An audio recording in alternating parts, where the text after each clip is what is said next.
Xin chào tất cả các bạn đã quay trở lại với kênh của Văn Hóng Lazada. Ở đây thì mình có một số các đồ dụng cụ sửa xe máy. Ở trước có làm review mấy cái này rồi, Clearhema này, chữ T này. Và mình có một cái mà liên quan đến xe máy, đó chính là cái này.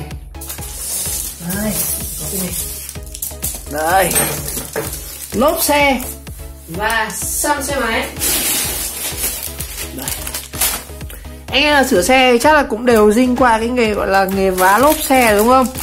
Và công cụ để vá lốp thì tất nhiên là ngoài xăm, lốp, mấy cái tool để tháo các kiểu này, thì một cái hết sức quan trọng nữa mà mình nghĩ rằng nó cực kỳ quan trọng luôn ấy. Không có này thì không bao giờ vá được xe, đó chỉ là những cái móc lốp. Hôm nay chúng ta cùng review thử móc lốp như thế nào nhá.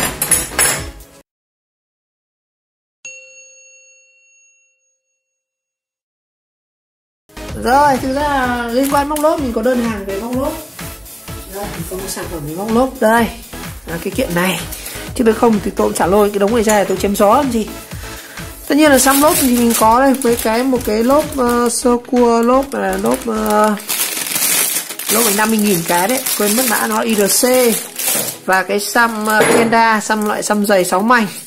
Ở đây thì mình có, trước khi mình mua cái này mình có rất nhiều cái móc lốp mình đã từng dùng qua rồi, chia sẻ anh em. Đây, có những cái móc lốp này này. Cái móc lốp này thì đây, cái móc lốp ngày xưa mua đắt chứ phải rẻ đâu. Cái này cũng phải 20.000 cái, 30 cái là 3 cái là 60.000 rồi đấy. Cái này thì ra nó chỉ móc lốp được xe đạp thôi, chứ xe máy thì không móc được. Móc vào nó sẽ bị cong như này. Đó. Cái bộ này hình như là anh em cũng bị hồi thợ mới cũng rất hay bị điều này. Ngày xưa mà nó cũng chỉ bán cái móc này thôi. Bây giờ thì xịn hơn. Mình mua được những cái móc của cái Meinfa này. Đây những cái móc mình mua ở trên Shopee. Đây, những cái móc lốp này. Thực ra 3 cái móc này thì anh em cũng đã thể làm nghề sửa xe máy được rồi. Nghề vá lốp xe máy chứ. Đây, ở đây thì mình có thêm một cái móc ngày xưa nữa, anh em mà chắc là cũng phải tầm U50 thì mới biết cái này. Còn những anh em trẻ cái thế hệ sau chắc chả biết cái móc này đâu, nó là cái móc lốp xích lô. Mình có một cái móc lốp xích lô, vẫn còn giữ được. Cái móc lốp xích lô nó rất là khỏe luôn anh em ạ. Cầm mà móc rất là khỏe, mà móc xe đạp cũng rất là ngon. Móc xe máy cũng vẫn móc được, bình thường mình vẫn dùng cái này. Nhưng mà mình có bộ 3 móc lốp của Meinfa rồi. Móc lốp này mua trên Shopee thôi, nhưng có 18.000 một cái. Trước mình có làm video, hình như chưa làm video về cái này nhỉ. Hôm nào làm quay thử móc nhá. Hôm nay thì mình mua thêm một sản phẩm nữa, cũng là một cái móc lốp, nhưng mà cái móc lốp này thì nó có đặc điểm là nó dài hơn. Và cũng là của cái hãng này. Mình dùng móc lốp mình thấy dùng cái hãng này rất là ngon ấy, dùng rất là cứng, không bị cong, khỏe. Nhưng mà cái này thì móc những cái xe Zimway được, nhưng mà móc những cái xe của đoạn Kenda dày móc rất là khó, nên mình mua thêm một cái tool nữa. Cái tool này giá 16.000 nha anh em. 16.000 đây này. Nó là móc lốp xe máy xe đạp Meinfa loại dài 30 cm, từ gọi là kim khí điện máy Xuân Tú ở Lạc Long Quân, Tây Hồ. Còn về trên Shopee thì rồi, thông tin về cái sản phẩm này trên Shopee đây, nó là móc lốp xe đạp xe máy Meinfa. Thực ra giá của nó chỉ là tận 35.000 cơ. Ở đây mình có áp mã giảm giá rồi, có săn được mấy cái voucher thì giảm xuống chỉ có 16.000 thôi. 16.000 cái sản phẩm này nhá. Còn thực tế thì cái này nó bán 35.000 đây này. Cho anh em xem trực tiếp giá của nó này. Của nó 35.000 thôi, bán được khá là nhiều. Đây, hình ảnh trên Shopee đây. Nó là cũng là cái này thôi, mà nó dài hơn và nó sẽ có lợi hơn về lực. 30. Đó. Xem đánh giá này. Mình mua 3 cái thì giảm xuống còn 80.000 thôi. Đây, nó là móc lốp chế tạo bởi công ty dụng cụ cơ khí danh tiếng FPF bằng thép siêu bền. Và ở đây công ty của shop này. Đó. Còn đây thực tế thì mình nhận được thì là cái này. Đấy. Cái mù chiếu vô duyên quá. Rồi, đây mình sẽ mở ra nhá. Đây, kim khí Xuân Tú này. Đây, đóng gói đây. Giờ mình sẽ mở ra nhá. Đóng gói đẹp phết, bọc niêm phong đàng hoàng. Giờ bóc ra xem nào. 16.000.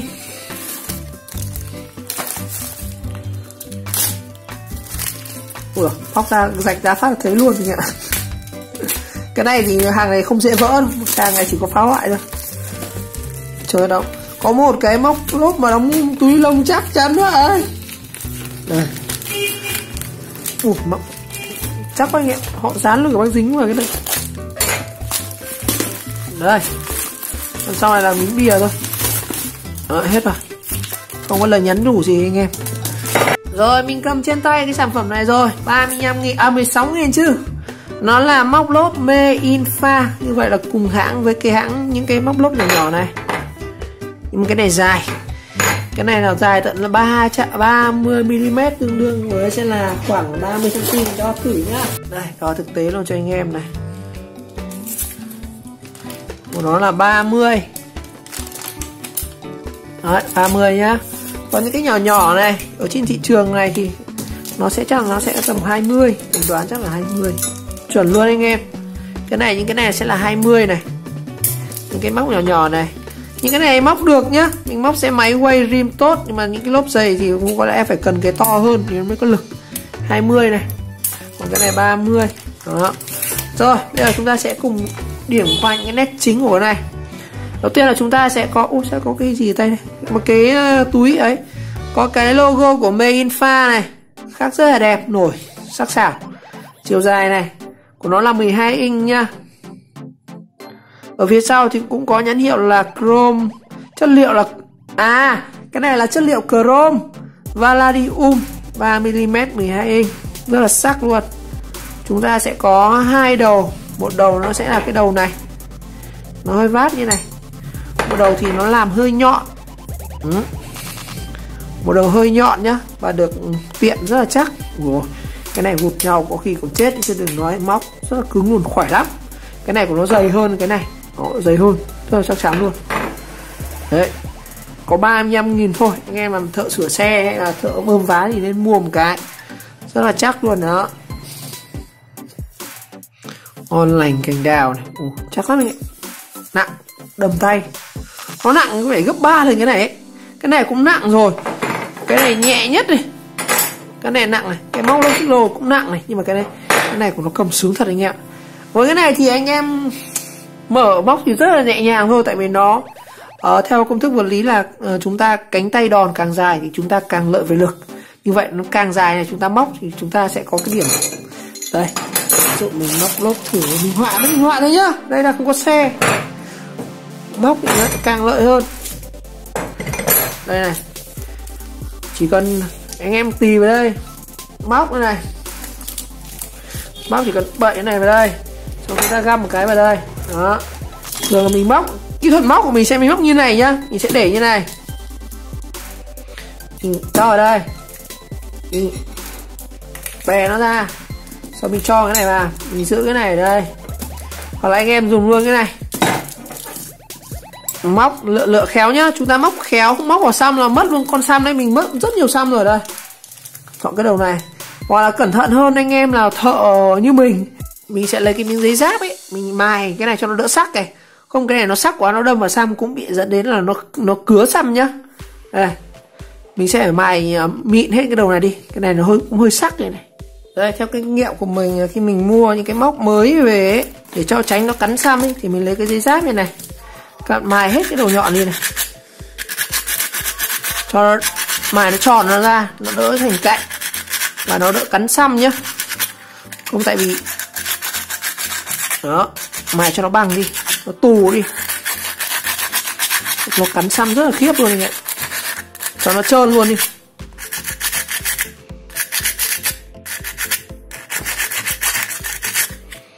Đấy, các bạn sờ cảm thấy nó không còn sắc nữa là được nhá.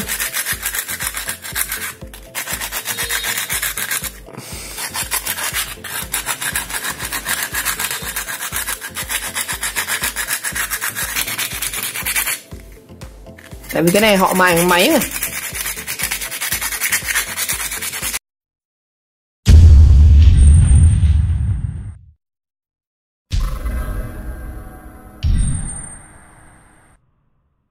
Cái này sau khi các bạn mài đi cho nó hết đầu nhọn đi thì chúng ta sẽ cũng đưa vào sử dụng thôi. Ở đây thì mình cũng đang không có cái lốp nào để móc thử nên mình sẽ thử xem nào. Được. rất là chắc chắn luôn. Thực ra thì các bạn có những cái này rồi thì chúng ta chỉ mua một cái thôi nhá, cũng không cần phải mua quá 2 cái dài làm gì. Một cái dài thì chúng ta đã bậy ra rồi thì các bạn chỉ cần chêm một cái này vào để chúng ta giữ thôi, để ta giữ, và chúng ta bắt đầu thì đi sang điểm khác, cách ra khoảng bao nhiêu phân để móc tiếp, rồi kẹp trên cái điểm này vào. Thực ra là ra 2 điểm thì các bạn đã có hoàn toàn các bạn có thể cậy được cái lốp ra rồi. Rồi, có lẽ mình sẽ kết thúc bài review đánh giá về cái móc lốp 30 cm của Made-in-Pha ở đây. Cảm nhận thì rất là chắc chắn, còn thực nghiệm thì chắc là phải không là kiếm được cái xe nó thủng xăng thì mình mới thử nghiệm được. Rồi, một lần nữa cảm ơn các bạn đã theo dõi video clip, và nếu thấy video hay về ý nghĩa các bạn nhớ like, subscribe của kênh và chờ đón các video tiếp theo. Mình sẽ chia sẻ những cái kinh nghiệm khác. Ok, xin chào các bạn lại.